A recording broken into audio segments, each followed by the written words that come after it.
Hello and welcome to the Bones Horror Podcast. This is episode 73, Lamb versus Twin Peaks pilot. I managed to say it. How we doing, guys? We got Larry with us. Hello, hello. And we've got Ewan. Hello. No, Jess still. She's still sorting stuff out, sorting out her shoes and whatever else she's got to try and squeeze into her new place. Lots to do there. Busy week this week. Lots of films I've watched. Obviously doing 2 or 3 movies anyway as part of the show, and then whatever else we watched. But just been a really crazy week. And then like today, I've literally just got in from watching my local football team play probably the best football team or soccer team on the planet and losing 4-1, but never mind. We were doing quite well until a dodgy penalty, and then it all went wrong. But yeah, so I've literally not been on long at all. So but you know, lose, win or draw, you got to support your local team. That's what I say. So we've been up to you in. I mean, a few things. I finally played Dungeons and Dragons. I went to my friend's place in East London. It's weird. It's weird going into East London because I live in Central, and you've got in quite a sort of like a lawyer heavy sort of area. So you often see people in suits or in sort of like gear and stuff. But when you go into sort of cross into East London, I did it on the bus, you get so many, it's such a difference because there's just so many trendy people. It's very much the sort of left-wing hub, a cultural hub of like London. And so I was a bit I was slightly intimidated because I was like nowhere near as cool enough to be there as that sort of thing. But yeah, play D&D, and I actually enjoyed it much more than I was fearing that I would. It's great. Yeah, mainly because it wasn't. I mean, it was taken seriously, but it wasn't taken as seriously as I was worried that it might be. Like in that sort of thing where I was just worried that I wouldn't get the rules right and I would like stunt the game, or whatever. But it was very chill and sort of. And there's like an element of like improvised theatre to it, which I quite enjoyed. Yeah, just sort of like. I mean, we spent like I don't know an hour just like. Our characters just talking in a tavern, and that was like it was it was really fun. It was really enjoyable. So yeah, I did that yesterday. We played for a few hours actually, and it was good. I enjoyed it. Nice. They say it's great. I love it. Again. Yeah, I was gonna say I love it. Every That's time. all I've got to say. That sounds interesting. Not that I've ever done anything like that ever. Give it a go. I think you'd like it. Like it's one of those. A bit old. No, honestly, I think it's all one you of those young, things. trendy East End people. Sorry. Yeah, just all of us just in the streets, like playing some D&D, just rolling the dice. Right. So Larry, we've been up to. Still filming. So that'll be going on probably through to the summer. So watch some stuff. Finally saw the Batman, which yep. That's going to be my reaction. Just that little gif. Killing Babadook. You liked it, didn't you? You must have liked it. Are you going to speak about it later? I'm going to speak about it later. Oh, okay. Oh, I'm excited. I'm going to speak about it later. It's going to be a long one. It's going to be a long one. Yeah, I'm dedicating probably like what we watched this week. That's my dedicated segment just to the Batman. I'm going to direct my questions towards you as well because I have questions about that one. Yeah, no, go for it. Like it's but yeah, other than that, not much. I went for a really decent walk around the area, which was really nice. And I think the weather over the weekend's been pretty decent. So Yeah, nice. Nice. it was a good time to do it. But yeah, that's about it. Which area was the walk? Do you Oh, want to say, Ems. Yeah. So just like Emsworth. around, yeah, Emsworth, just around like Portsmouth area. All right. I was in Farlington yesterday. Do you know Farlington? No. I've heard of Farlington, but I don't think Yeah. I've been to Farlington. Yeah, it's a bit windy there. It's a bit windy. Watching kids football, soccer. Yeah, a bit windy. So we got two films we want to talk about. Lamb, which I had to get a subscription for Mubi. Is it Mubi? Yeah, MUBI. So I had to get a subscription for that on my like Apple TV. So yeah, that was okay. So it was like there's a few films. So I think it cost me £10 for the month. But there are a fair few decent films on that. So yeah, I've watched about 3 already off there. So I probably got my money's worth pretty much. And this Twin Peaks episode 1 pilot. Well, actually, it's not episode 1. It's just pilot. Yeah, episode 1 comes afterwards, which is okay. strange. Just to confuse me even more. Yeah. So it was directed. This Lamb, which is 2021, a folk horror film. I should have done an intro for that. Really, how can I explain it? There is a couple and they live in, where are they? Are they Iceland? So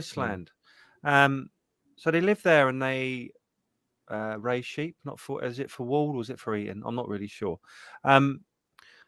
But they raise sheep, and one day a sheep is born, and it has it's part human, part sheep. And I'm not sure if that's an Iceland thing or it's just in the movie, basically made up stuff. I'm not sure yet. I'm sure Larry will explain in a bit. So. And it's about that and what happens and their relationship with the what would you call it? Is it a lamb or is it what is it? I sort of call it a lamb. So child. what is it? Lamb child. It's basically or human that. lamb. Yeah. It's a lamb's head and a child's body. Human child's body. That's like a hoof. One of its hands isn't a hand; it's a hoof. Or yeah, it's all like mixed. So basically, like it's got like a lamb's head, a human body, but then one of its feet is a hoof, and one of its hands is a. But hoof. This is what I found. When I'm watching it, right, because there are certain animals I look at, and it makes me hungry. So like, I'm looking at this lamb and wondering what it would taste like. And if you were to eat it, would it be cannibalistic for us humans, or would it be just like having a kebab? So specifically a kebab. So to me, that's what I thought about it. There's lots to say about it. So anyway, so it's directed by Valdemar Johansson, is it? Yeah, I think starred Noomi Rapace or something, and Hilma Snare Gohansson. They all sound like footballers to me. I think they're very sort of Scandinavian names. So yeah, I think we love Scandinavian people and lambs as well. So at a Rotten Tomato score of what are you thinking, guys? Oh, I'm going to say 70s. I want to say like 71, 72 maybe. It's an issue because I suppose it depends on what you're going for. Whether the critics, because I'm not sure if the critics or a lot of the critics liked it or at least loved it. So I reckon maybe in the 70s. Like Lauren says. I think at the moment it's got 83. Oh, that's good. So, I'm happy that that's the case. It's good. Welcome to the show, Dan. And he's lamb child. Yeah, so Dan's with us as ever. Needs to have a think about his hot pick later on. Yeah. And at a box office of 3 million. Now I don't know how much it cost. I actually don't either. Special effects on maybe a few million on the lamb. Yeah. Or maybe 1 It million. wasn't. It looked real to me. Was it? No, I think they cast a special because a special lamb. I could think, to me, it's it's fake and that. And then Larry goes, "Oh, that was real, Kev," and I'll be like, "Really?" So well, I have to be honest. I was actually. Luckily, they don't do it too much, but the CGI is pretty good for what I assumed the budget was.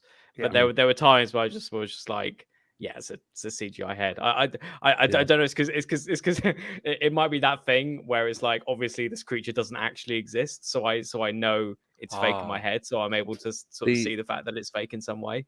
The eyes were really good. I think. Yeah. How they convey like the emotion, like just yeah. But I agree with you. There are times where you look at it on the screen and so that's like there's an image on the screen, for instance, for audio listeners, where they're one of the parents is walking the child lamb, and it's in like a coat and trousers, some boots, and like those scenes, I'm like, that's great, but it's specifically like close-ups, especially like at the dinner table where you're like those bits. I'm a bit like, I agree with you, where it's like but I think it goes to what you said, because it's not real, like that can't. So you're just like, something's off.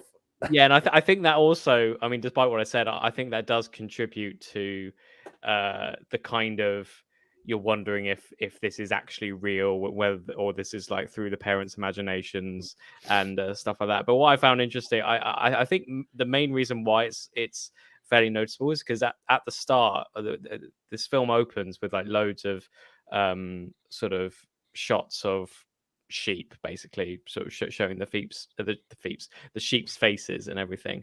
And I was really interested in how they shot that, because they shot the sheep's faces as if they were human. It was a really weird effect, because I'm not sure if I've ever seen that in a film before. Really, I'm not entirely sure what they did sort of camera wise, but they just they pretty much like gave them expressions, which I think is a really difficult thing to do. Like, and obviously none of that was CGI, but it was just like it was and you sort of, and I think that's a really, and I mean, a lot of this film is very, very visual. There's barely any spoken exposition at all. It's very much told. I mean, you could turn the sound off for a lot of this movie and know exactly what's going on.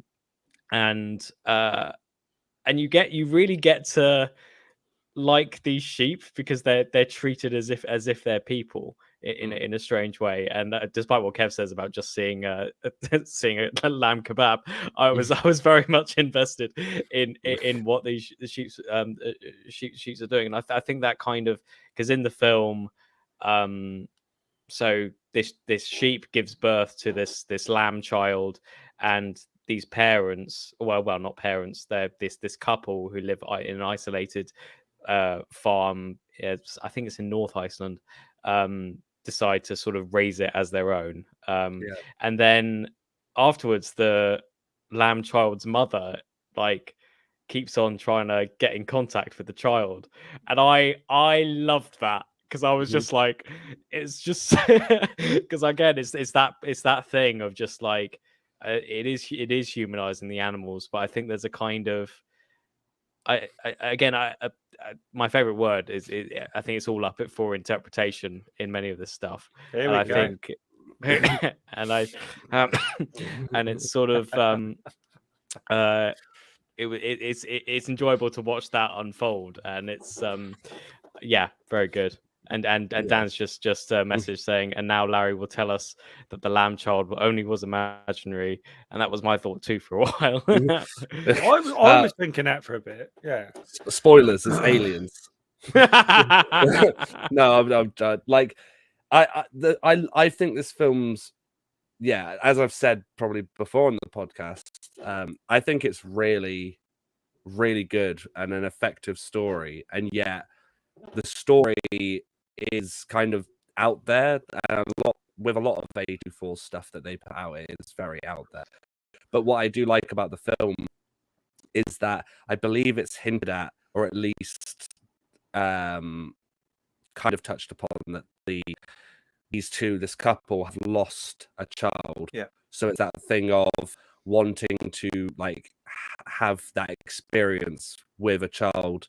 And I think where this lamb is born with obviously human appendages and stuff, it's almost like a miracle.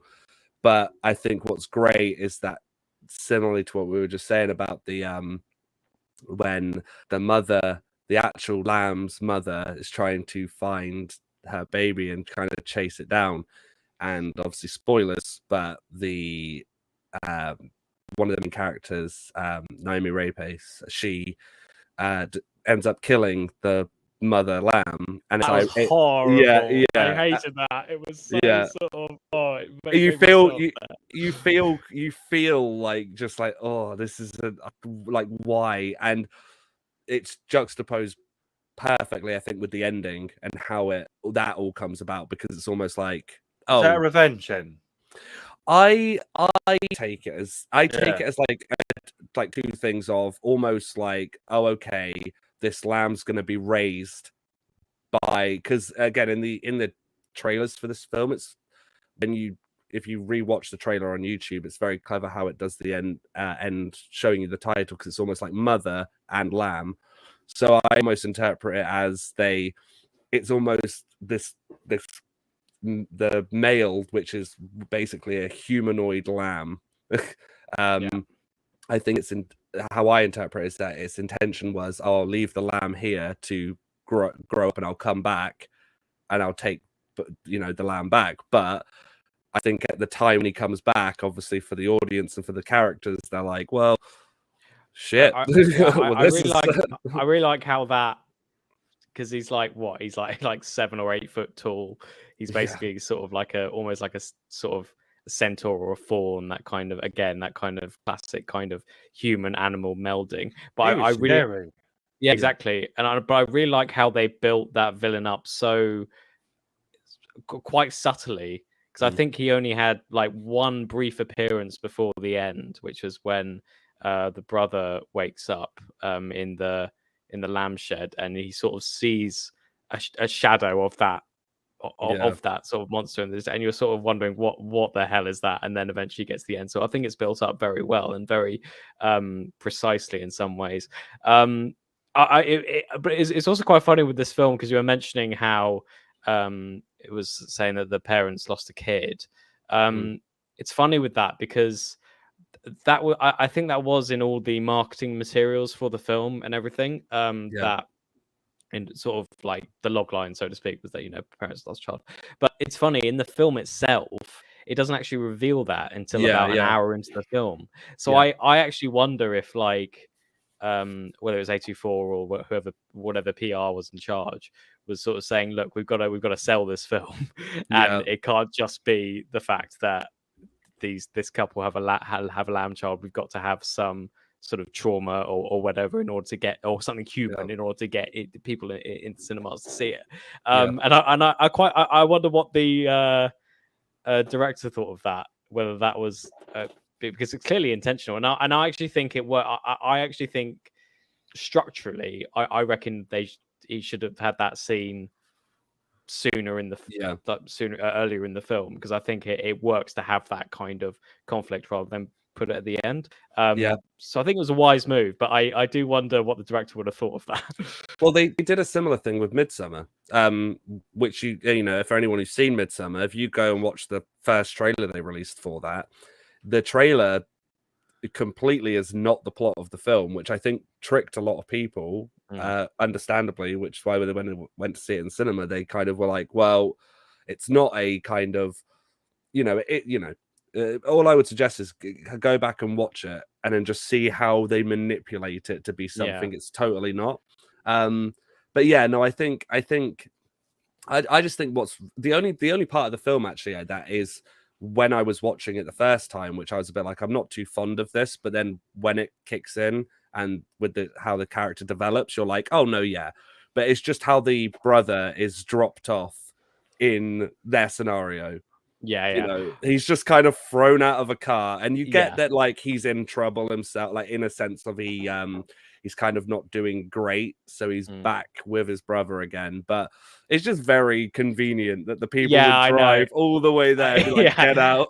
and I was a bit worried about that as well. When that happened, I was like, oh, okay, so they're gonna put in a B plot here to sort of fill up time, so to speak. Luckily, it wasn't exactly that. I think they actually hounded it quite well, and it brought a sort of history to the family. And sort of it was quite.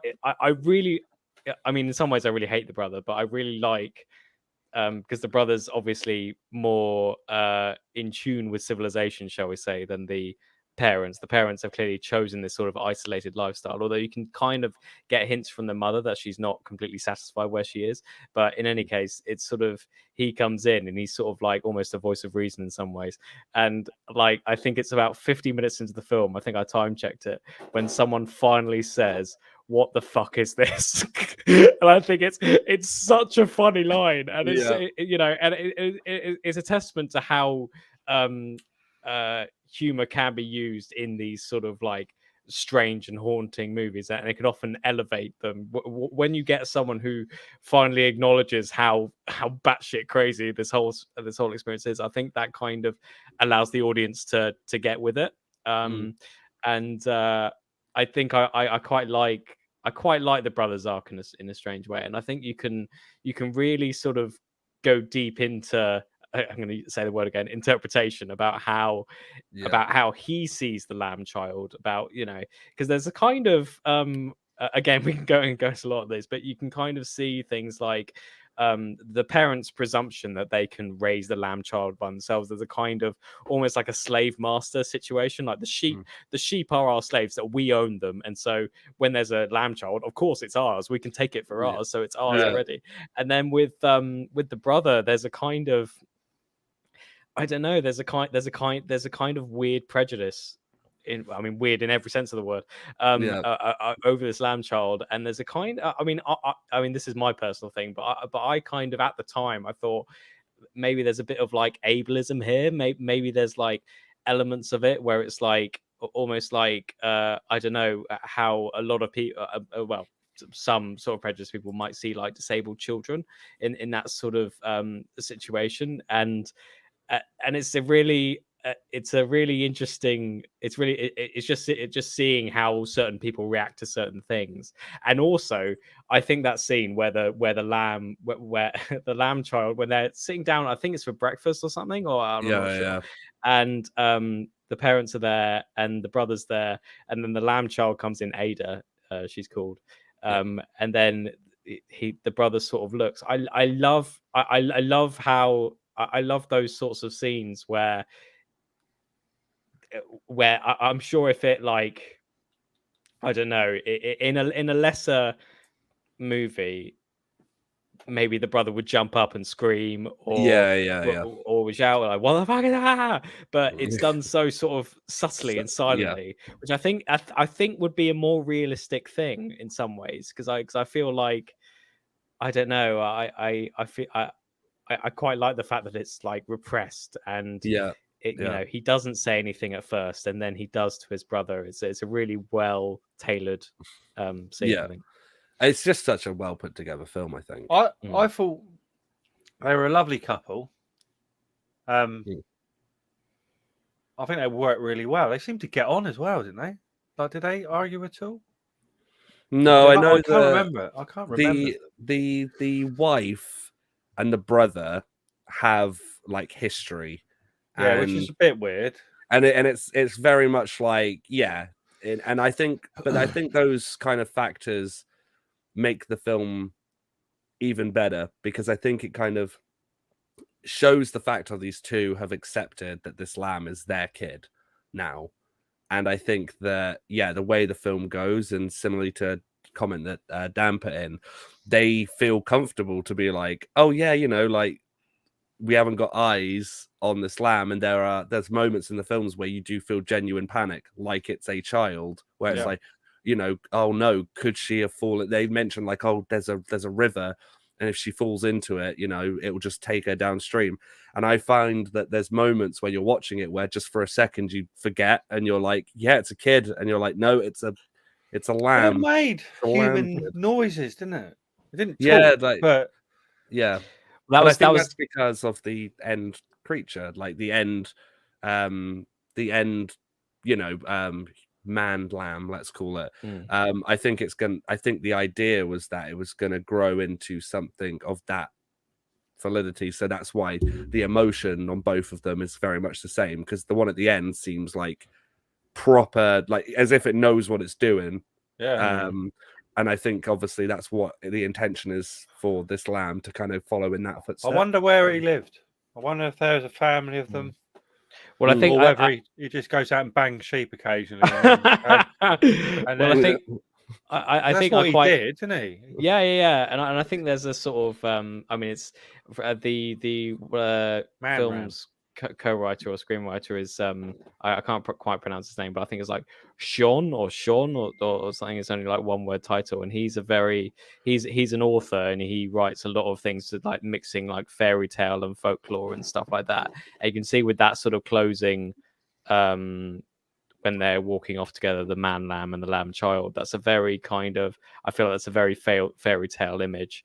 And incidentally, Sean is one of the writers, I think he's a co-writer of The Northman. That's coming up. So that's made me feel a lot more at ease now. Yeah. But no, yeah. There's man rams in The Northman.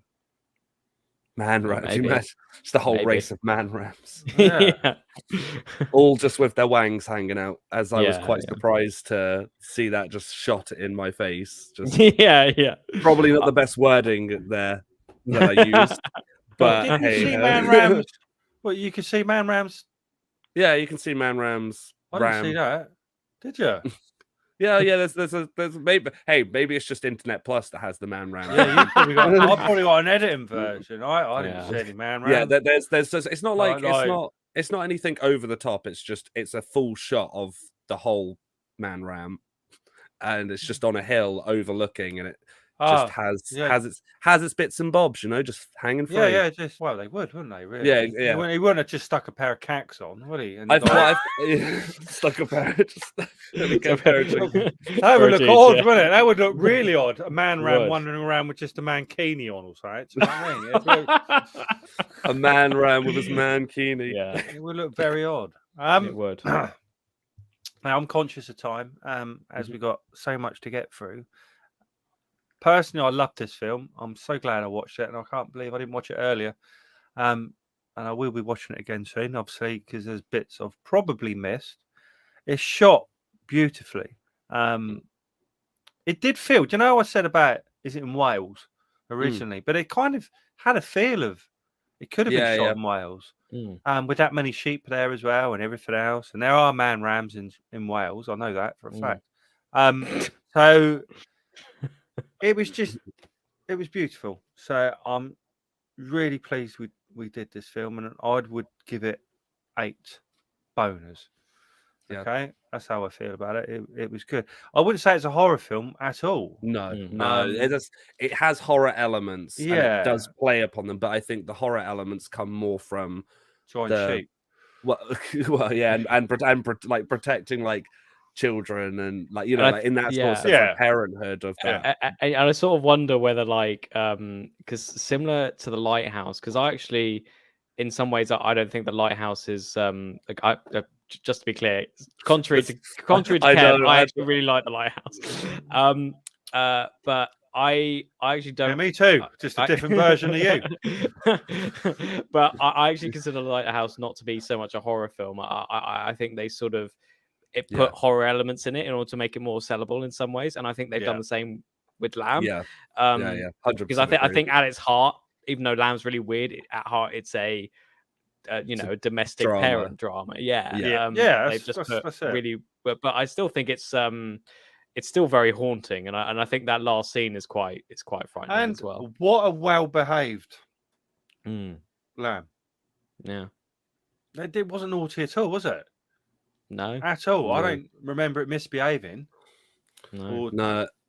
I think it's like it's just a nice. Like, and I wish my kids were like that. there was a really great campaign as well that A24 did, where basically with the release of the film, not the recent release, but where it was shown in festivals and stuff, they basically had a limited time offer where if you entered a competition, you could win a sized version of Adder. Nice. And it was That'd be amazing. you can still search the advert on YouTube, but obviously it's expired now. But it's little things like that where I don't know, I think it adds to those sort of films. So Brilliant. yeah, I'd agree with you though. I'd say it's a solid 8 out of 10. I think it's really good. I think, yeah, if you take into account it's not really a horror, but it does have the horror elements. But I don't think that takes away from the enjoyment. But yeah. Yeah, I'd probably say 8 as well. Actually, I was quite curious because I sort of let it kind of fester after I watched it, and I've sort of had it in my mind for a while, for a few hours after I watched it, and I was really curious as to why they played. I can't remember I think it's like a piece by Handel at the end, which I think I've only ever heard before on like Stanley Kubrick's Barry Lyndon, and I was wondering why it was used, but it's really oh yeah. Dan's just message saying, like the lighthouse, yep, they drank the same amount in Iceland. I'm sure they did. Yeah. They did drink a lot in one scene, didn't they? Yeah. They had a great time together. But the film isn't perfect, but I kind of like that. I mean, it's imperfect in the sense that I think a lot, in the same way that I think a lot of first film efforts are imperfect. There's just little kinks that haven't been worked out. But I still think it's a very good effort, and I think it's very enjoyable. As you say, not exactly a horror film, but it's still very haunting, I think. I think there may be another film connected to this. Maybe. In a universe. Maybe a goat. The Man Ram Island. Goat. Man Ram Island. Goat Boy. Just a series of films and a box set. We start with the lamb, then we go to Man Ram Island 2, The Reckoning, then Goat Boy. Man Ram versus Goat Boy. It's gonna be. Yes. Man Ram versus Goat Boy. It's gonna be amazing. Anyway, so like that's 8 overall. That's amazing, really. So I enjoyed it. Bit different, very different. My son walked in and went, "What are you watching, Dad?" Yeah, I don't know. It's like, it's a little lamb that's got legs and walks about in jeans. Crazy stuff. But anyway, listeners, go watch that. It's amazing. So we'll move on to this Twin Peaks. It's season 1. I mean, it's the pilot, and it's not episode 1. Apparently, it's episode pilot. Episode pilot. So it's created. So I remember this came out in 1991. Nice. I don't even know if you guys were alive. I certainly was. I wasn't. Maybe in another life, but not this. I can remember being in love with Audrey quite well at that age. I'm thinking, wow. So it was created by Mark Frost and David Lynch. He's done a lot, and I know you guys like David Lynch, and you'll tell me all about it in a minute. So yeah, 1990, budget of 40 million. So you both love David Lynch, don't you? I know you do. Well, I'm the one who loves David Lynch. Okay, Larry does it. I always have to clarify to say that that he says he likes a lot of them, just not his more experimental. Yeah. So basically, David Lynch films. What has he done that most people would have heard of? Blue Velvet, Elephant Man, Eraserhead, Mulholland Drive. So Eraserhead, that's a classic. Elephant Man, obviously, about a lad who looks a bit like an elephant, but he's not an elephant, though, is he? No. It's just disfigured. Yeah. What else was it? Wild at Heart. I don't know that one. It's quite a good one. The Straight Story, which I think is the most normal film he's ever made. Okay. About an old guy who travels across America on a lawnmower. And that's not even the strangest film he's made. But he's a very I think the most appropriate use, the most appropriate term for him is he's a very sort of surrealist filmmaker. In that it's never straightforward with him. He's very much again, favorite word, a very interpretive filmmaker in that, and he's very much interested in how in dreams or like at least a very dreamlike atmosphere that he tries to capture. His whole sort of philosophy is like transcendental meditation, which is from the vague understanding that I have, it's sort of like being sort of spiritually aware and meditating like several minutes a day and sort of going into a sort of subconscious space.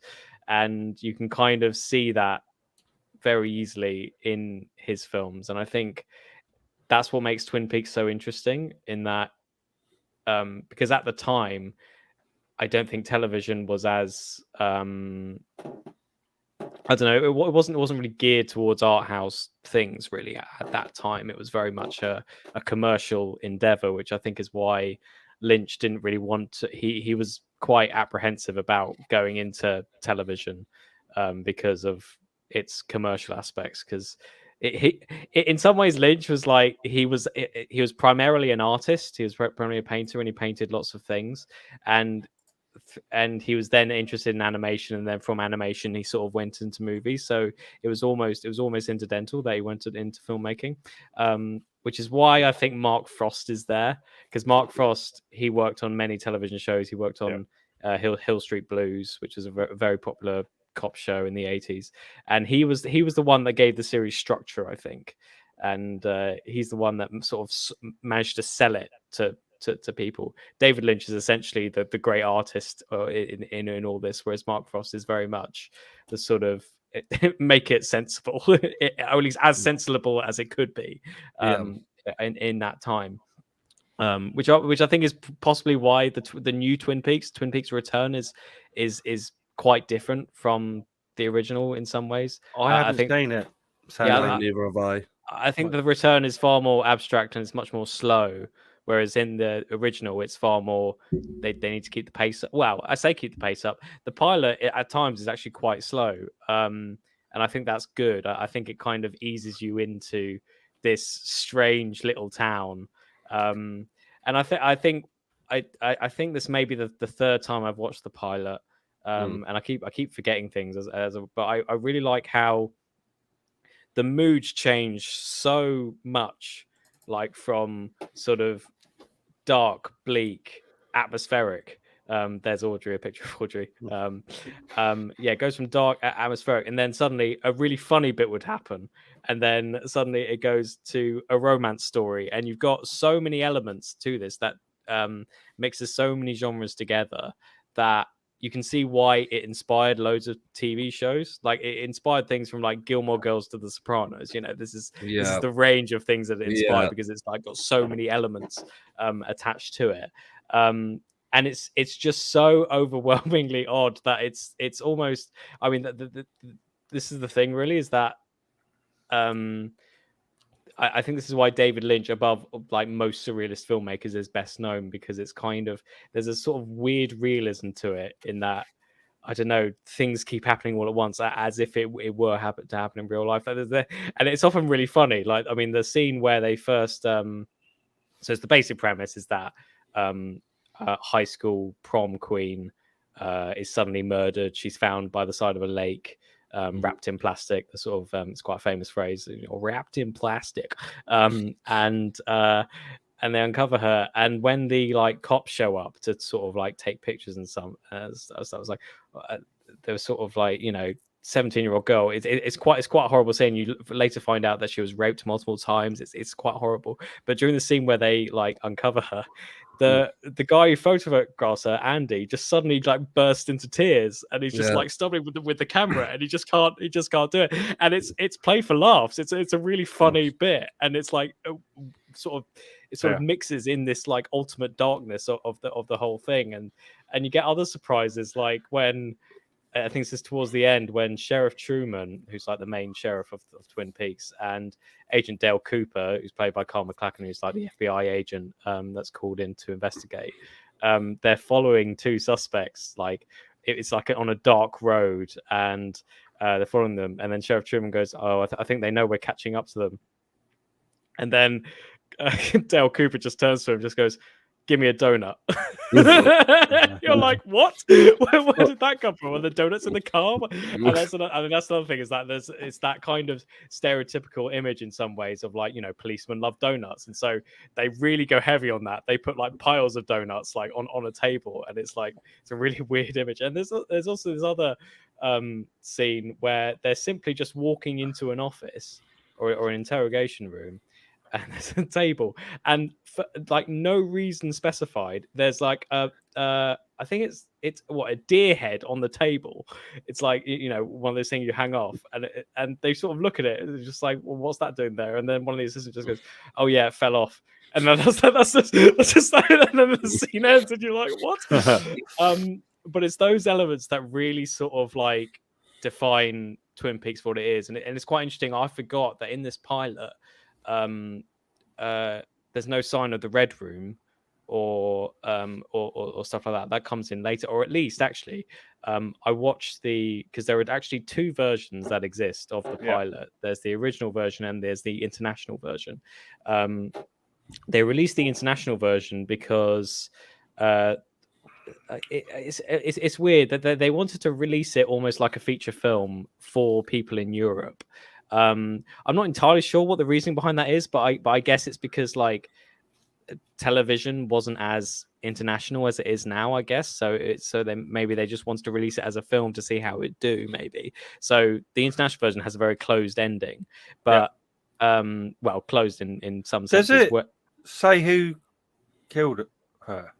Yeah. So Bob. Interestingly, and Dan's just mentioned Bob actually. Bob isn't actually mentioned in the original pilot, but he is in this little one. Laura Palmer out nice. Yeah, and that's wrapped in plastic as well. Yeah, she's definitely wrapped in plastic. Yeah. But Bob, I don't think is mentioned in the original pilot, but he does appear in the international one as a way to sort of resolve who killed Laura Palmer. And it's interesting in that some of those scenes that were used in the alternate ending were later used in further episodes, like the Red Room. So the famous scene of the dwarf dancing and speaking backwards with Laura Palmer beside him in the Red Room, that came in later, but it's also in the international version. So clearly they shot that and wanted to use it. They just didn't know what for yet. And I would say in some ways it is a very inferior version because they wrap it up essentially. And yeah, that's Dan saying everyone watched Twin Peaks. I was so scared to death of Bob. And yeah, Bob is fucking frightening. I mean, he hasn't appeared. Again, as I say, it didn't really appear in the pilot except in the international version. But seeing him in the international version is still quite scary, even though they overused him, I think, in the international version compared to because I think part of his fear factor is that he only appears for a brief time to scare the shit out of you and then sort of retreats back, and that sort of contributes to his sort of evil spectral presence in the town. But it's funny. Yeah, go on. Oh no, I was just going to say one thing I do love about the episode is I like how essentially Laura is the main character of the whole episode, yet she's in it for seconds. Yeah, and I think that's I like when a show can do that, when it's similar to spoilers just in case for anybody. But it's kind of reminds me similar vibes of Gone Girl in a way where, for anyone who's seen that, that in like the first half is very much it's all about, this woman who's gone. It's like, well, where is she? And I just love it when you can have a focus on a character that you don't really know as the audience, and you're like, I have no clue. It's first time I'm seeing this person, and yet they can have such an impact on the characters and what they're doing. And similarly, like you say, like when the reactions of this body, and you have the officer who then starts crying, and it just adds that level of it's good writing. I just don't, for me, it's nothing to do with David Lynch. I just don't like his experimental work. But I think there is like, I mean, it's interesting how, I mean, with Lynch, a lot of people like often the topic is how weird he is, and how sort of he sort of like puts things on screen that you sort of like unsettle you in some ways, but it's also how he uses that to create emotional scenes as well. Like there's a kind of I don't know, that Laura is a kind of, I don't know, everyone knows Laura in some manner or another, often unsavory reasons. Like, even though she's a 17-year-old girl, lots of like, 30, 40-year-old men seem to be sort of like having sex with her. And sort of this, you find out later. But it's a kind of, she has sort of created such an impact, but she has this sort of exterior of being like really sort of innocent and whatever. But I think also there are really interesting scenes where, again, it sort of contributes to the sort of spiritual aspect of it. And I think that is very Lynchian, where, I mean, you can put down to intuition as well, where it's just before they announce to the school that Laura Palmer's dead. And you see the best friend, before it's announced, she clocks what's happened, and that she's there, and she suddenly sort of bursts out crying in a sort of like manic way at her desk. And I think I really love that aspect of it, because I mean it's that sort of spiritual sort of intuition that you sort of know something's happened, and it's really uncomfortable and it's terrifying, and I think it's in some ways it's quite realistic, because I think there are times when like something traumatic or potentially traumatic has happened in real life, and like, I don't know, you get a text or something and you can like ascertain from that text that something bad has happened. It's that kind of, I don't know, that kind of situation that I really, and I think he's sort of captured it in that. And obviously there are so many things in this pilot that are just like introductions, so you get sort of snippets of different characters. Like there's the log lady, who's only seen briefly as she like flicks the she's fucked, isn't she?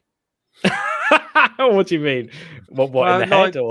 Well, yeah, I generally I'm going to be honest with you, right? That's good, Dan. Lynch is probably a Wordle guy. Well, I'm a Wordle guy, so we'll probably get on. I don't get how that's game. I haven't played that game. Wordle. It's good. I play it most days. I don't get it. I know you have to get. That's the one we have to guess letters, and it's like so there's like 5 letters, and it makes up a word, and you have to guess the word, and you have to, and they tell you whether the letters are in those letters place. Don't fit in this word, or a letter is there but it's not in the right place, so you have to reorder it slightly. It took me a while to get to grips with. This is why if he is a Wordle guy, this is why we wouldn't get on.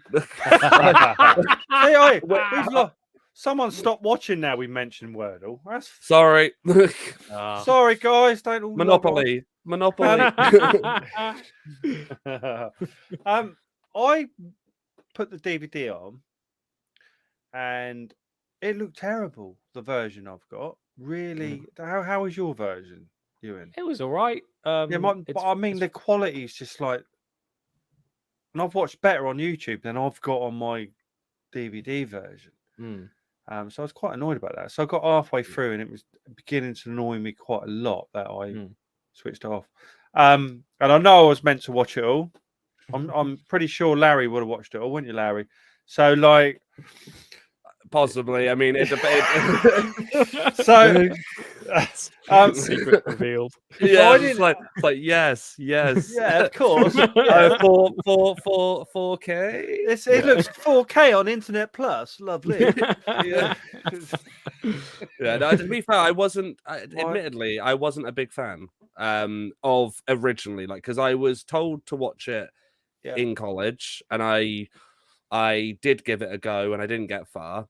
And then I was told later around uni time to rewatch it, and I was a bit kind of like, well, Okay, and then I've given it a go, and I actually have to say, again, David Lynch as a director, and I think his ideas and everything and what he brings, I think are great, and I think his films and also TV, I think really lands. I haven't seen the new Twin Peaks, obviously, like the new series. Yeah, me neither. But I'd be interested to give it a go and see. But yeah, like I said, the only thing I'm not a huge fan of is just the experimental work, because as much as I think he does great plots and he knows what he's doing, I just don't want to sit for 4 hours and watch him paint a stick. It wasn't for 4 hours, though, was it? It was like about half an hour. No, there was one that he did that I was shown that was 4 hours long. There was these are the I named. There was another one where he was on a boat. Yeah, the boat. Yeah, boat. and he has the camera and he just pops it down, like clearly resting it on something. He's chilling on his boat. He's out in the night. He's like, "We're on a boat."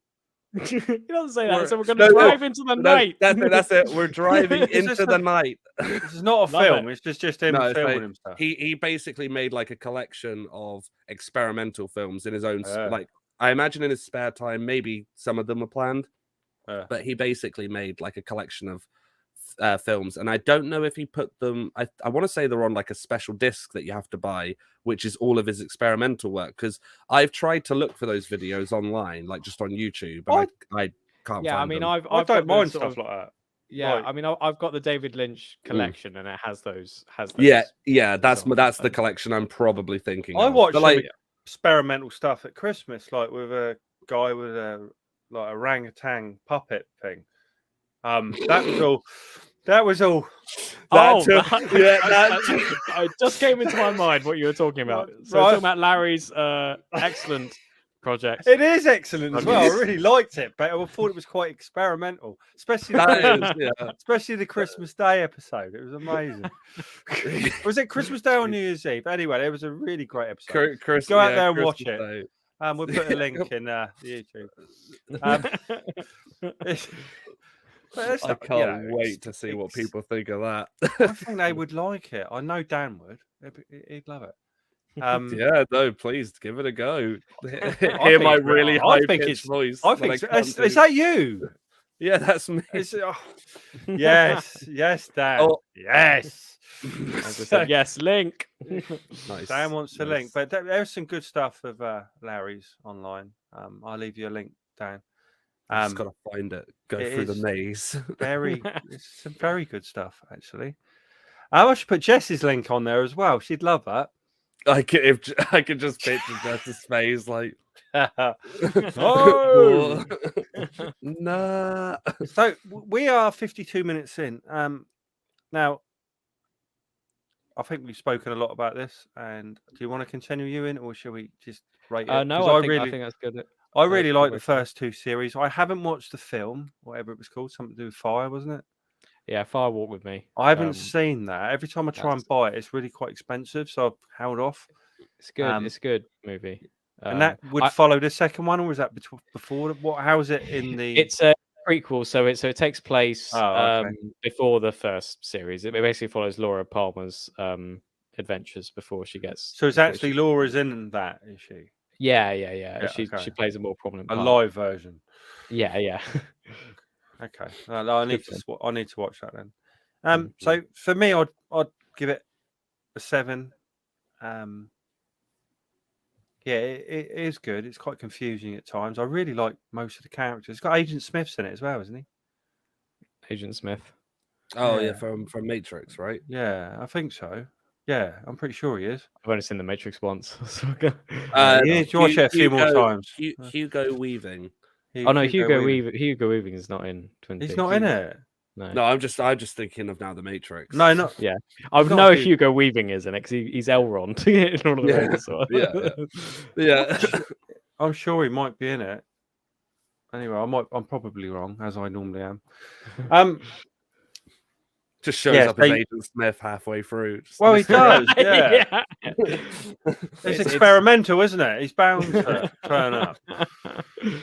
So, what do you reckon, Ewan? What are you giving it? I give it a 9. Wow.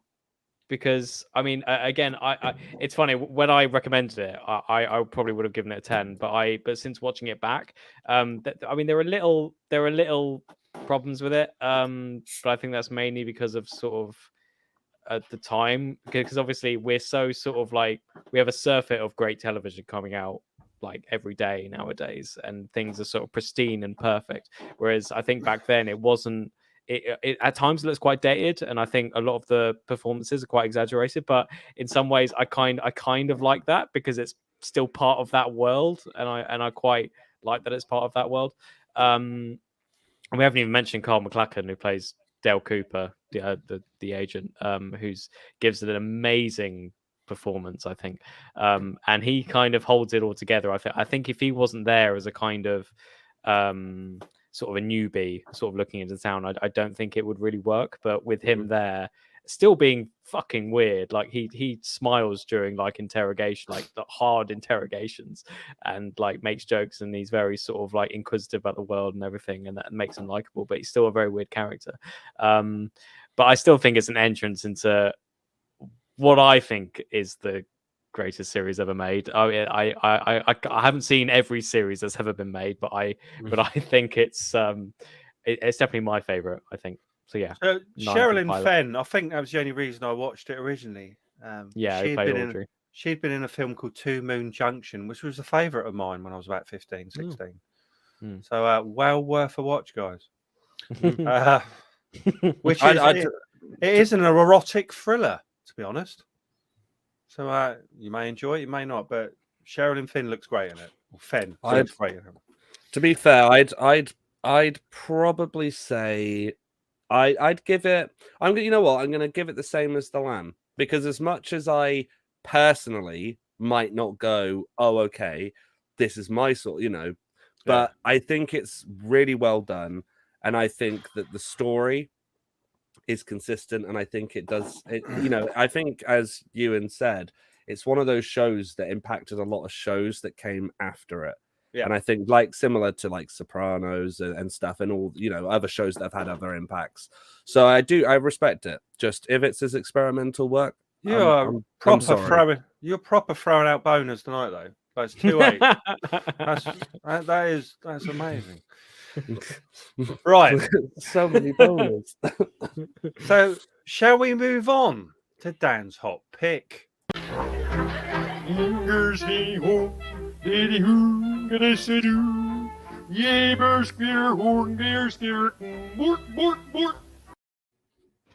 Right.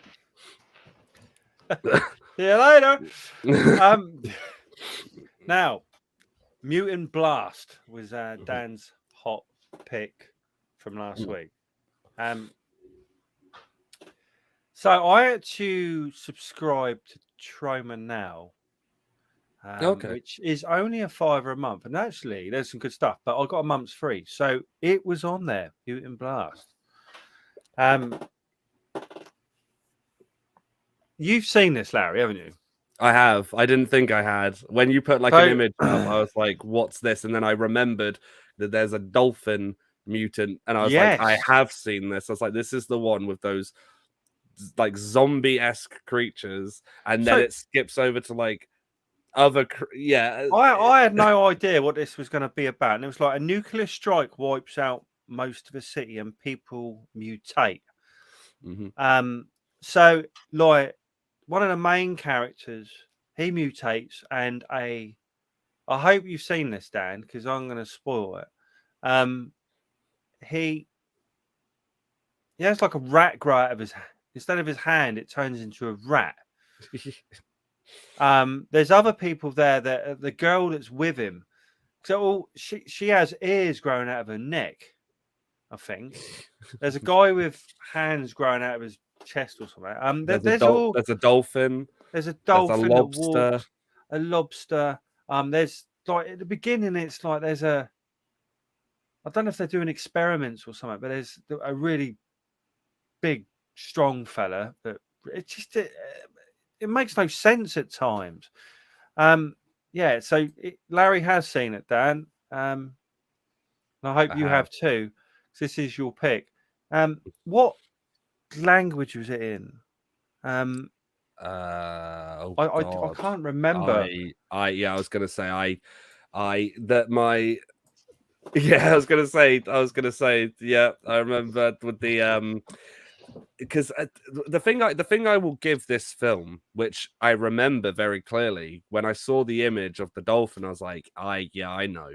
And the thing is that for the budget that it has, which I don't think it's like loads, but I think that they use the budget very well, and I think that the special effects are really good for what it is, especially because and I think again, I say this a lot now, but what I really respect about films like this is that they know what they are, and they're not trying to be like, oh my God, this shot is you're gonna sit there and you're gonna be like, what?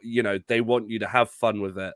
And I think, again, similar to Dead Snow, I think it's on the same level of that with mine. There's a few, like Troll 2 that we mentioned in our podcast recently. That's in there. I guess I put Birdemic in there, even though I think I rated Birdemic. I can't remember what I rated Birdemic. I don't think it was you liked great. it, didn't you? Oh, I think you didn't mind it. It was better than Swamp Ape, and it was better than the Crow. No. It was better than what was that thing Jess made us watch? Core.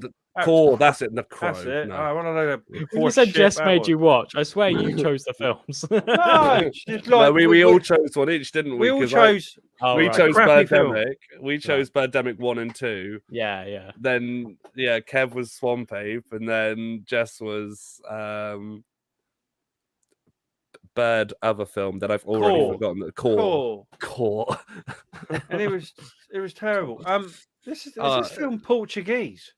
This I can't Mutant remember Blast. I think can't it remember the language. could well be. But I enjoyed it was a lot of fun. Again, big lobsters and dolphin swordsmen and big sweaty men. Yeah. Well, I remember specifically there's like that bit, isn't it, where he's chained up, he's like, oh, and then pulls up.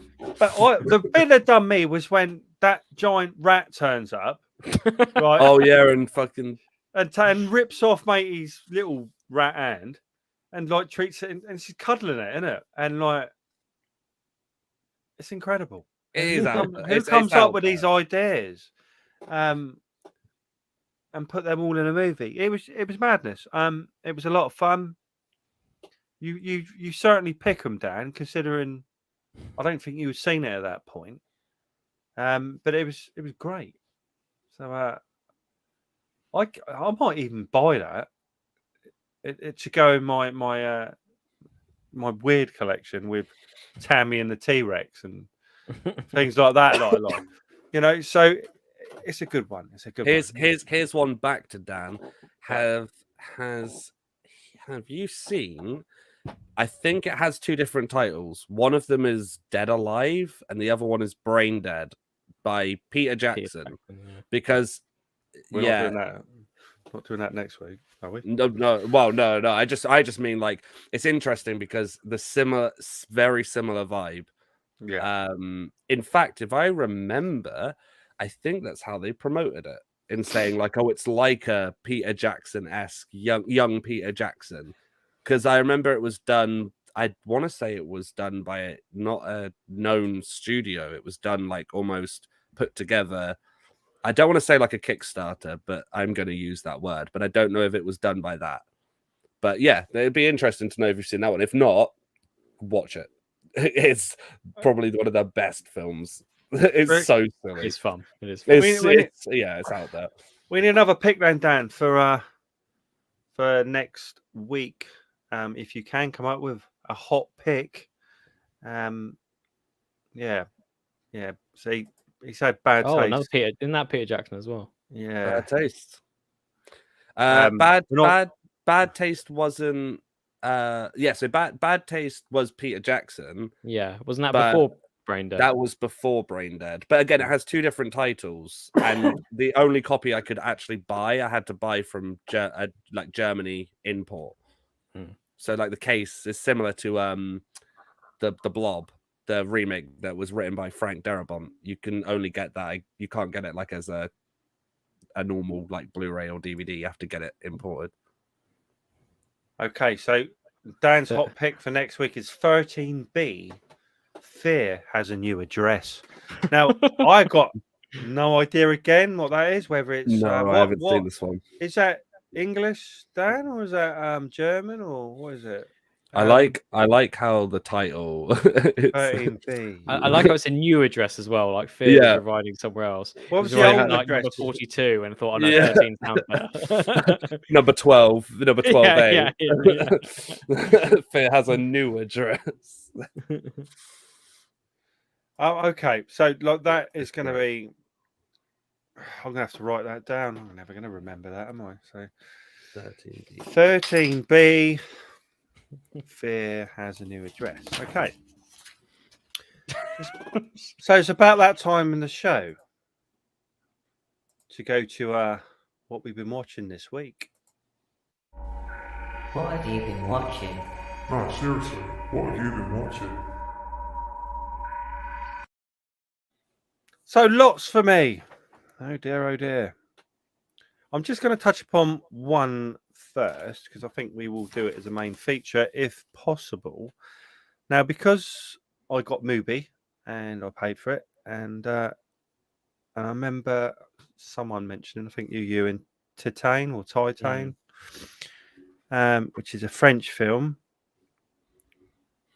about a girl. I thought it was a boy at first that has a bit of an accident in a car and has some of her head replaced with, I presume, titanium. And how she gets on from there, really. I'm not going to give anything away because it's an absolutely mad film. But what I got from this, there's a band called Future Islands, and one of their songs is used really, really well in this movie. So since watching it, I've been listening to Future Islands all week. I don't know if you know that band is. No. They're incredible, I have to say. And anyway, one of their songs is used in it, and then I started going back to back catalogue and things like that. And it's amazing. And the lead singer's a great performer. But I think if we can do that in the future, maybe next week, week after, whatever, I want to talk about it properly. So on Shudder, I watched Hellbender. Do you know who the Addams Family are? I know of them, yes. Right. So this ain't the Addams Family, from the TV show. So there are an Addams Family director, writer, the children act, the parents act. That they do everything. And they've had 2 or 3 films out, maybe more, but at least a couple I've seen on Shudder.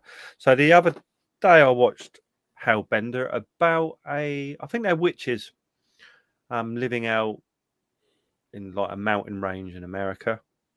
And the girl's not really allowed to speak to people. And she does meet some people, and how that escalates and the situations they get into. The mum and the daughter, the witches, they're in their own little band as well. So there's music they write themselves and play in it. I don't want to give it up because you might actually like this. You and all Larry, both of you might actually really get this because it's got really, really high Rotten Tomatoes score at the moment. Okay. And they do everything themselves. So there's very limited actors, but I think they pretty much do the sound, everything, cameras, and 2 or 3. And I did hear them in an interview with who was it? I don't think it was. It might have been the Final Guys, or it could have been the other show with Hunter Shea and Jack Campese. But that was really, really good. So have a watch of that if you can. My son made me watch Escape Room Tournament of Champions. So have you seen Escape Room, Larry? I bet you in. I have. No. Yeah, it's the second one, basically. More of the same. But it's the Tournament of Champions. So guys that have actually survived to the end are all brought together and killed off. It was all right. It was entertaining. It's kind of teenagers film, really. Some good scenes of rooms shrinking and people dying. I think there's a lot of people getting electrocuted in this one. Yeah, it was interesting. It was all right. The other one I watched again on Shudder was called The Seed. This one, there is 3 girls and they live. No, they don't know. One of the girls' parents owns a really nice place out in, I don't know, in the American countryside, I suppose. And so the 3 of them are staying there. There's swimming pools, and one of them is an influencer. You know, the usual. Everything's being filmed. They're wearing very little, and you know everything's uploaded. So there's a what would you call it? Oh, what's the word for it when things come from space? What do you call it? Things coming from space, landing on the Earth. What? UFOs? No, like rocks, like meteors that come through the sky. See, sometimes I struggle with words. Listeners know this. So so one of them lands and they find this creature that I don't know what the fuck it is, but it looks a bit like it looks a bit like a turtle because all the time it's like on its right. and they bring it home and they start looking after it and feeding it shit and whatever, and the thing gets into their heads and it ends up impregnating them, and it's this sounds wild. It's really good. It's on show. I liked it a lot. The girls are all very nice, but they're typical like influencers. One of them's not an influencer and a bit more reserved. The other one is very rich, and the other one's this influencer. But they all don't wear very much, and they take a lot of drugs and do all that kind of stuff. And what happens with this kind of alien thing? And that is what the story is, and it's very, very entertaining. I'd recommend it. It kept me engaged. Not many things do that. So they're pretty much all I've watched. So Titan, whatever. I want to revisit that. The other thing is I had my GTA 4 update delivered, and I've been playing that. So it looks GTA 4. GTA 5, isn't it? Sorry. No. My brain was like 4. Have they done an update? No, for 5. 4? It's 5, isn't it? So yeah. How is it? What would you rate it for the series? It looks quite pretty. It's busier. I think I've been playing. So obviously, I've finished it 3 times on the 360, on my Xbox, on my PC. The campaign. Yeah, so I've done it on the PC. So I'll just do it again. So it's busier. I will say that there are things I don't remember. Yep. Whether they've added that in or just didn't do it in the first place, I don't really know. It's shinier. It's prettier at times. The cars look better. Yeah. I don't know. It is pretty much the same, really, because like obviously all the cutscenes are pretty much the same. Okay. They look they still don't look great. Their heads, the acting and things, but like the cars look amazing. What's the online like? Have you been online? I went online briefly because that's the one thing I used to do all the time. And my son, we used to go online and just mess around, flying things about, and just what he would call being trolly, or being just blowing people out all the time, which I'm not really into. But so I've been going for it. It is a lot busier, so there's a lot more cars, a lot more people, and things like that. And the load times are a lot better as well. So literally, do you know when you swap in between characters, that is seconds now, and not 3.5 hours or whatever it was before. Every time you swap characters, so no, it's good, worth the 15 quid or whatever it was. Okay. I might look into it. Yeah, it's definitely you on the Xbox Series X, aren't you? Yeah. That's what I primarily do. I do have my PlayStation as well because there are some just top games on the PlayStation. Yeah, well, I agree. I've got a PlayStation 4, but I haven't got a 5. Well, I thought you said The Mist. I was like, no, the best. No, that's the thing though. For me personally, both consoles are great. I think like we're at a time now where there's so much crossplay between them both that I don't think anyone really cares anymore. Whereas back in the day, it used to be like, oh yeah, back in the day, it was savage. Yeah, like literally, people were just like, "Oh, what you on? Oh, what the shit box?" And it was just like, okay. Yeah, I remember getting alienated so hard.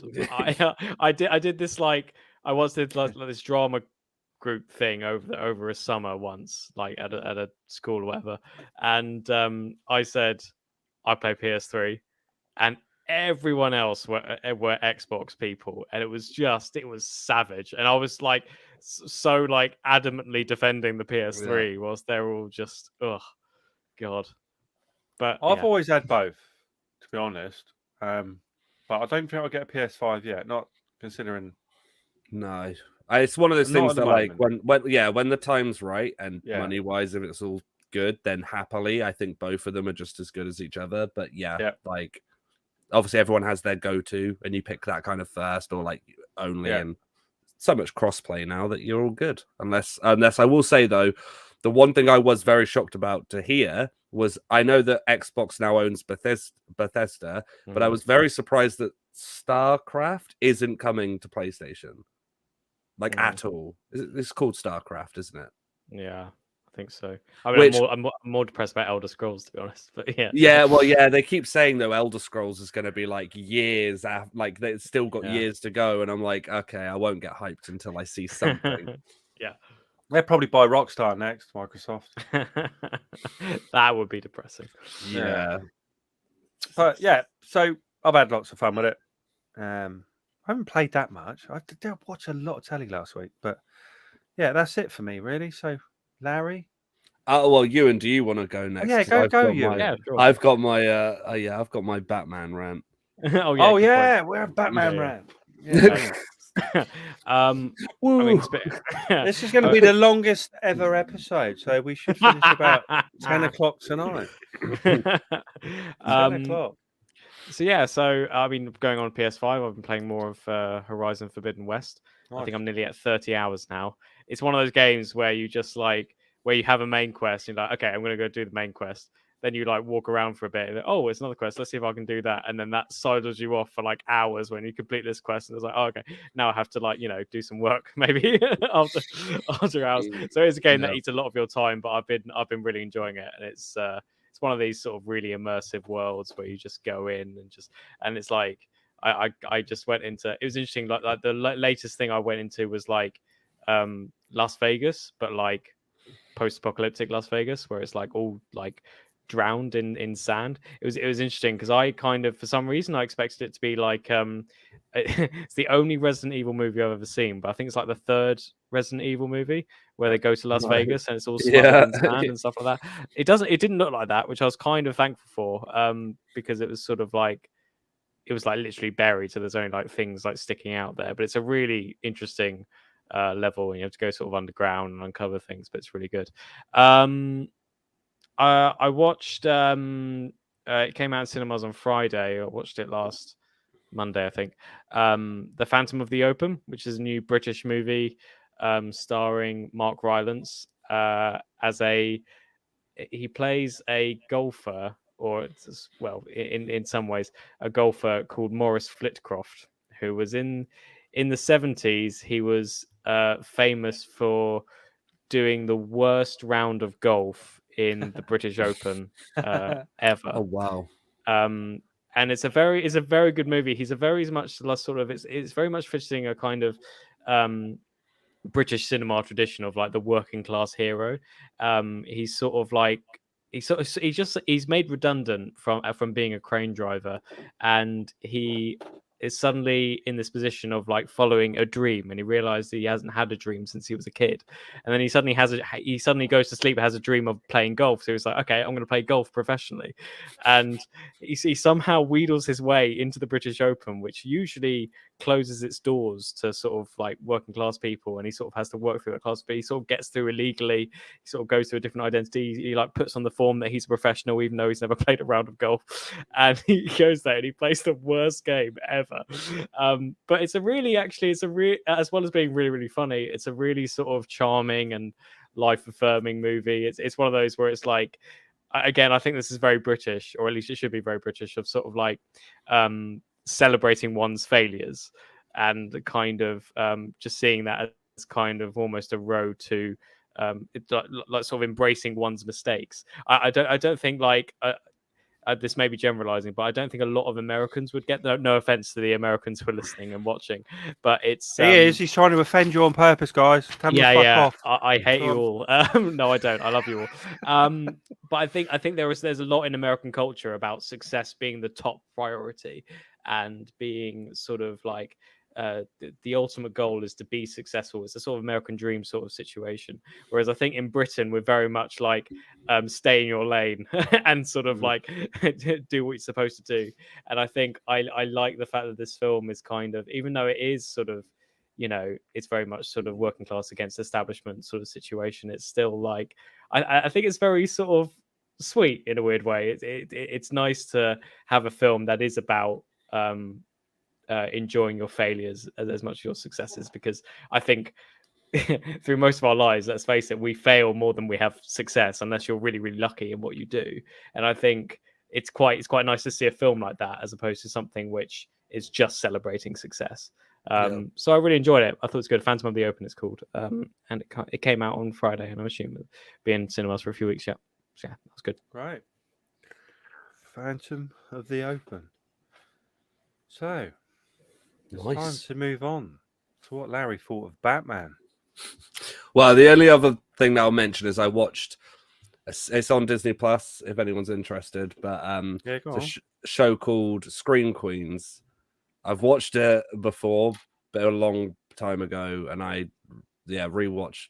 Was that on Channel 4 or Netflix or something? It was something like that, and they've put it on. They put there was only ever 2 seasons of it. I don't know if they're going to continue it, but yeah, no, rewatching that and highly enjoyable. Again, I love it because it knows what it is, and it just has fun with the whole slasher. It tries, comedy, and I think it came out around the time of Scream 4. So it was that kind of similar vibe of that film. So if you enjoy that film, I think you'd have some enjoyment of it. Right. So I've had to think about this a lot.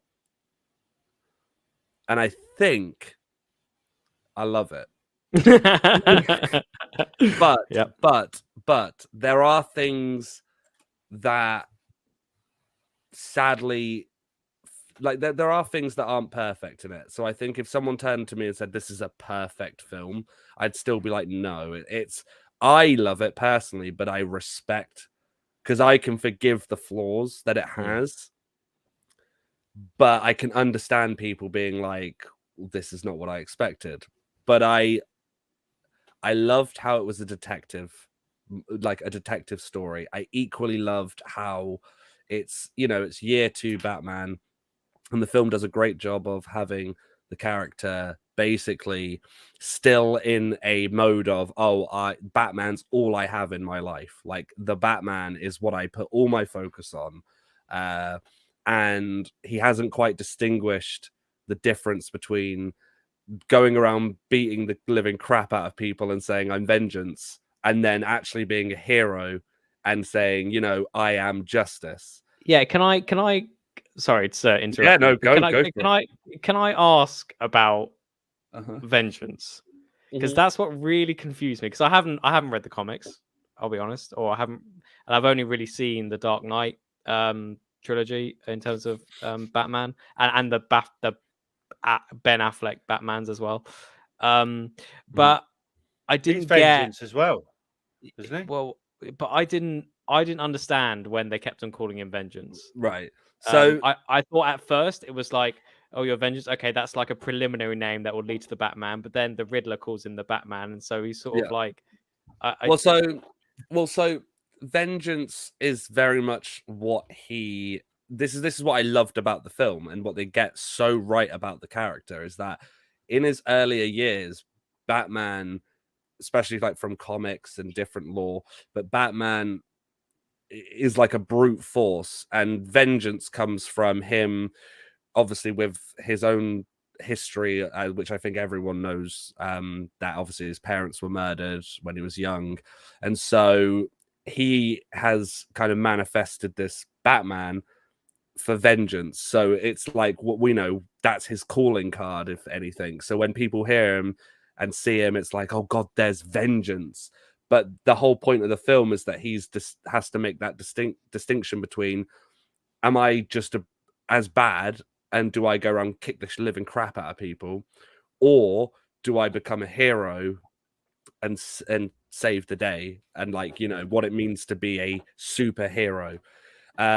It's shot amazingly. To answer Dan's question, no, sadly not. Arnold is still Mr. Freeze. Yeah, Arnold is not still Mr. Freeze. Paul Dano as the again, spoilers, because I'm gonna just slide it just in case. So if you haven't seen it, I think everything I've said up till now isn't a spoiler. But yeah, Paul Dano as the Riddler is great. There's, you know, I'll go through the things that I didn't like him. I didn't like him. But I think the thing is again, I was thinking Jim Carrey. That's what I was thinking. So this was the thing that I was a bit character-wise. Yeah, this is the thing though, like, because for me personally, again, when you read a comic and how they're done, like, everyone has, I guess, their own interpretation of how the hero will see it. But Paul Dano does such a good job of playing the Riddler, of how he is in, you know, if anyone's played the games, you know, that it's very similar. And he is like, you know, I think what they do very well is you think you know, for a Batman film, what I do think they do well is they trick the audience into going like, okay, Riddler knows who Batman is, and that's why he's fucking with him. And yet it's so opposite, which is so true to the Riddler, of being like, oh no, I thought, you know, like, you inspired me to become this. It's like, that's you know, that's, we're best friends. Oh, let's watch the city burn together. And then you got Batman like, you know, what is going on? Like, you're a nutbag. I kind of like that they sort of worked in the sort of, like, I think they brought it up to the modern day in some ways, and that they've kind of made him into like a raging incel, and I quite enjoyed that. And that's like, and props to the film. I love, like, the action was great. The characters I did really like. I liked the plot. The things I didn't like, there are huge, for me personally, there's a huge pacing issue in the middle, where they decide to kind of drop the Riddler for a good hour, maybe 40 minutes, and they decide, let's focus on Batman and his backstory. And I don't mind that, but equally, I was a bit, when I was watching it, there were just moments where I was like, oh, for the love of Christ, like, just I get it. And what annoyed me was that, and I fully get it that people might like this, but what I didn't like was that they had Falcone say one thing, basically being like, oh, your parents died because Maroni basically had them killed. And then Batman's like, you know, or Robert Pattinson as Bruce Wayne is like, so that's definitively what happened. And then the character's like, I don't know, actually, you know, like 50-50, you know, I don't know. And then you have a really great scene with Alfred in the hospital, and Alfred's like, oh yeah, no, Bruce, you know, that's bullshit. You're, you know, blah blah blah with the plot, and you know, I'm sure everyone will get the plot. And yet then you know, Bruce Wayne's like, oh, Alfred, so that's what happened. And Alfred's like, I don't know, I mean, I can't be sure. And I mean, for me, that was like the least interesting part of the film, I think. The Strand it's so weird. Yeah. But the you know, the car chase was amazing, and was so surprised that there's hardly any CGI in it. I think the bit with the trucks where they all fall is CGI, but everything else is practical, which you can tell because it's just mounting a camera while they're actually having a chase. My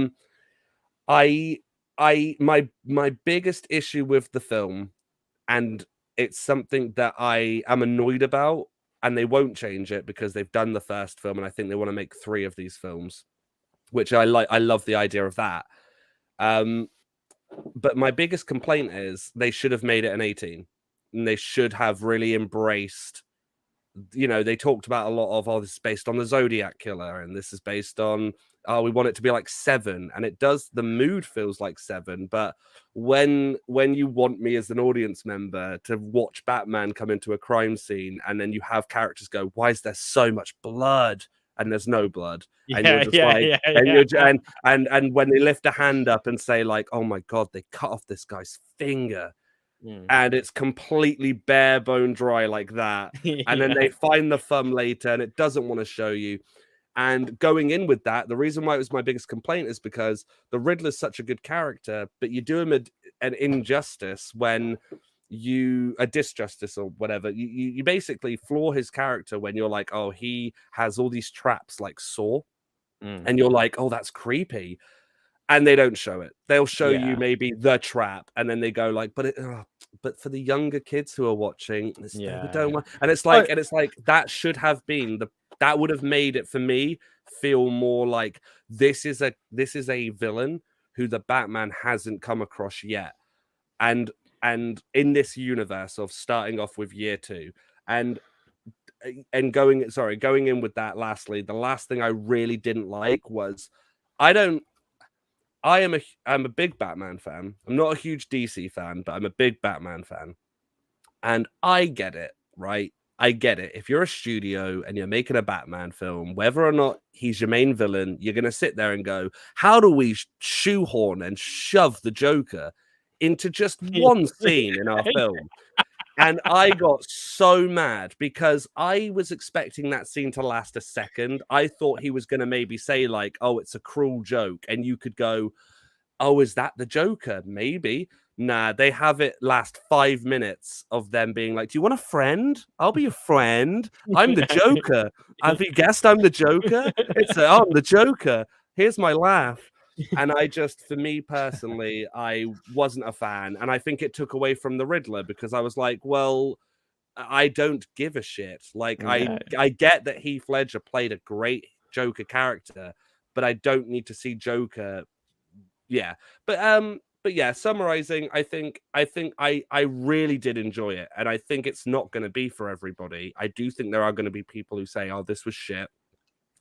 But the only thing I would say is that I would remember that this film is not trying to be Nolan's Batman. It's trying to be very comic book accurate. And I do think as well that this is, again, year 2 Batman, where most of these villains aren't who we know them as. So, Penguin is done so well in the film with Colin Farrell's performance and all that makeup. But what's so good is that he's cheesy, but he's not quite Penguin cheesy yet, where he's, disheveled hair and a big hat and waddling like a penguin. And I like that aspect. So for me personally, I would give it a solid 9 out of 10. Oh. But I am being subjective because I am a huge Batman fan. And I think this film, if you're a fan of the comics and you read a lot of the comics and you invest yourself in the world building, but equally, I do respect that a lot of people are going to go into this film and go, it's 3 hours fucking long. And I don't think it needed to be 3 hours. I went with my son to see this. We went in the posh seats, and there were a couple of times where we just looked at each other, and it was great as a parent. One of the scenes was where where Batman's nearly done, and he injects himself with something, and then he goes to town. And I don't know what he's injecting himself with or what it was, but it was great. Me and my son looking at each other going, wow, this is amazing. And it was also with the car scene as well. Like some of that was incredible. And I will honestly say, I literally only watch horror really. There's not much else I watch or sci-fi. But it was the best thing I've seen at the cinema for a long, long time. And although it was very, very long, to me, it didn't feel like it. I still wanted a little bit more. I would agree. It's 9. I would say I remember going to the very first. So in whenever it was, 86 or 87, whenever Batman came out, it was the first 12 film in the UK, I think. So Mm. before then, you had your PGs, you had 15s and 18s. So there was actually a film that was a bit more violent. So like that one and then this new one are my favourites of all. So like that really bring it home. Yeah, I just like, because you mentioned a scene, and this has been my example of exactly how I feel about this film. There's the scene that you mentioned where he injects him with, it could What be was anything it? from, well, it could be adrenaline, but I think if they're going comic book accurate, it'll be venom, which is what Bane injects himself with in order to like go huge. But obviously not that much to do that, have the reaction that Bane has. But this was my issue with it, is that you've got a scene like that where he injects himself, and it's good. Again, Robert Pattinson, I mean, credit given where credit is highly due. Where did it all go wrong with The Lighthouse? He's such a great actor, and then he goes and does that. No. Do you know what I mean? I wouldn't be surprised. The lads dropped down and he stepped it back up. No, I wouldn't be from Harry Potter to like. I wouldn't be surprised if Matt Lighthouse. Reeves. I wouldn't be surprised if in fact, I do think Matt Reeves has said this on an interview. I think The Lighthouse, Good Time, and there was another film he did. That is the reason why he picked him for the Batman. So without The Lighthouse, you wouldn't have this film. Maybe we're thinking, I'm sure this lad can do better. But no, my going back to like this scene that you mentioned, this was my issue with it. He injects himself with that, and you're like, this is great. Beats a guy, and when I say beats a guy, I'm not exaggerating. He beats a guy's face like consistent to where the point where characters have to say like stop. And because the film's like, oh, we want to make sure that all the kiddies don't get too scared, they take his mask off. This guy who's had his face, he would be knocked out, blooded all over, probably not speaking straight, and yet he's got the tiniest baby scratch. And then he turns like he's able to sit up to the Batman and be like, "Oh, I'm vengeance." And I'm like, right, this is my biggest issue with this film, which is why it doesn't get a solid, perfect score there, mate. No, I just find that if you're gonna go for a tone that's dark, respectively, you can't baby it down. And what I think this film does struggle with, which is a huge negative for me, is that where it gets everything else so right of comic book accuracy, of like the feeling, like those first minutes where he's speaking and you seeing all these criminals shit their pants at just shadows in the night. It's yeah, exactly. I agree with Dan there. See, The Lighthouse compared 100%. But this is my bit again. It goes into this thing of, if you're gonna do it, and you keep going like, oh my God, I watched all of David Fincher's work and Seven, and this is inspired by Seven. You can't, for me personally, you can't, sales wise, you're not going to make as much money. And that's the main reason they did it, obviously. But that was a huge criticism for me, because there were scenes where I was like, there is a scene in this film where a guy has a bomb around his neck and he explodes. And because it is a 15 where they're like, we don't want to baby the water and make it too bloody, there's just a little baby explosion that, yes, throws Batman back. But I'm like, if you really wanted to capture that kind of like this killer is, I think that especially if you're going the route of saw traps, where you're having these really clever, and in fact, I think works so well for the film, of having traps where like rats will eat someone's face, and it's like, oh, you've got this amount of time before, and you've got to solve my riddle. But when you then go like, oh, let's show a picture that Gordon holds up of the face, but it's on screen for 30, not even like 2 seconds, that you can't see it, and you go, oh, like, why do I give a shit? Like, I don't. In that factor, it did let me down, but I think what's so good about it is it knows it's going from the comics, and I think this another reviewer said this, and I think I'm going to just re-quote their words. I think it's the best on-screen Batman we've got, and I'm not saying it's the best film, because I do think that like The Dark Knight, I do think still holds up as that film that's just perfectly paced, has but I think this film really does understand, and I think what it gets very clear is this is not a Batman goes around and does hero. It is very much a character piece on the Batman, kind of similar to what the Joker was with Joaquin Phoenix. And I just think that if you go into the film and just accept that and kind of say, okay, it's not going to be Christopher Nolan's big ass, you know, cars and explosions everywhere, I actually think it's a very solid start. But my only thing is, if they're going to make sequels, just embrace the fact how you want it to be dark. Just don't worry about it. And also, I don't need every other film to be 3 to 4 hours. Like, you can cut some stuff that was not. I thought it was amazing. Yeah, it definitely was. It definitely was amazing. I didn't think it was too. I don't mind watching a 2.5 hour film if it's decent. Oh, so that's the thing. That's I will reiterate. Like, it's not the length, because I agree with you. I never sat there and was like, "Fuck, this is." I need, like, how long have I been in here? But there is just a part in the film where they decide to drop a huge plot point, which is like, we got to go for the Riddler, and they decide to go, oh, well, this isn't an origin story for the Batman, but let's just touch upon his origin story. And for me, I'm like, you could have left that for film 2, and I would have been fine with that.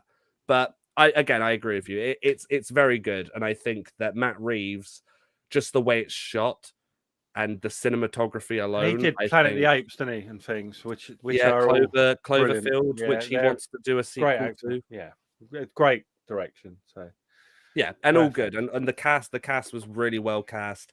Yeah, just solid. And I think I like the Bruce Wayne that they go for in this film. He's not the philanthropist who's out there in his suits and spending money to keep up the persona. At the moment, he's just only got the Batman. So yeah, I liked it. I thought it was really good. I would recommend it. And like I said, I'd give it a solid 9 out of 10. And I do respect that not everyone is going to feel the same. And I think it's just one of those films that sadly is going to be a bit, to some, polarizing. Thanks, Dan. In the Nordic countries, we sleep at this time of night. So, like, we are running. We've been going for an hour and 40 minutes, and we appreciate you watching, Dan. And we look forward to your hot pick next week. 13B, Fear Has a New Address. Is that an Indian film, perchance? I think it might be. So anyway, so next week would be our episode 74.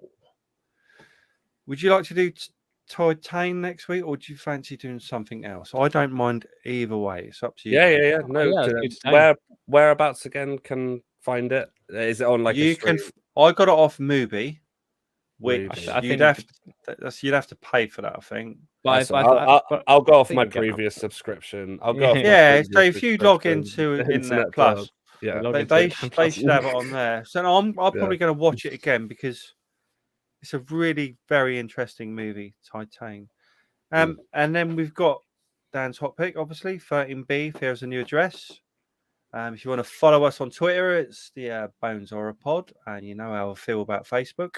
You can fuck off. And also we've got Instagram, Bones Horror Pod, which Jess looks at occasionally. If you want to email us or get involved or anything else, just contact us on Twitter, or we've got an email address is boneshorrorpod@gmail.com. So we will be back next week, and I don't know if it'll be this. It might be 2 hours long next week. Who knows? So we're enjoying this so much that it's good to discuss. Hopefully, Jess will be back next week doing the trailers and things because we miss all that. I am incapable of doing any of that, to be honest. Absolutely incapable. So there's no point. It'll go all wrong. So we will see you next week then, guys. Thank you very much. Bye-bye. Thank you. Bye-bye.